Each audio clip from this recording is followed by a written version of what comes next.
കർക്കിടക സംക്രാന്തിയായിട്ട് നമ്മുടെ വീട്ടിൽ പോർക്കാണ് കേട്ടോ മേടിച്ചിട്ടുണ്ടായിരുന്നത്.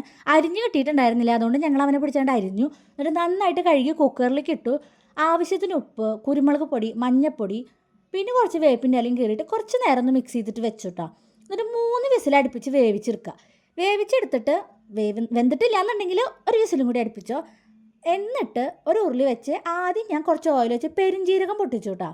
എന്നിട്ട് ആവശ്യത്തിനുള്ള സബോള അരിഞ്ഞിട്ടതും കുറച്ച് ഇഞ്ചി, വെളുത്തുള്ളി, പച്ചമുളക് ഇതൊക്കെ നന്നായിട്ട് ഇട്ടിട്ട് വഴറ്റിയെടുക്കുക. ആവശ്യത്തിന് തക്കാളി അരിഞ്ഞതിട്ടിട്ട് വഴറ്റിയെടുക്കുക. വഴറ്റിയെടുത്തിട്ട് നമ്മൾ മുളകും പൊടി, മല്ലിപ്പൊടി ഇങ്ങനെയാണ് ഇടാറ്. ഒന്ന് ചൂടാക്കിയിട്ടാൽ അതിൻ്റെ കളറൊന്നും മാറി കിട്ടും. അതുപോലെ തന്നെ ഇതിങ്ങനെ അടുപ്പത്തിട്ട് ഇങ്ങനെ കളർ മാറ്റുന്നേക്കാളും നല്ലത് നമ്മളിങ്ങനെ ഒന്ന് ചൂടാക്കിയിട്ടാൽ നന്നായിട്ട് കളർ മാറി കിട്ടും.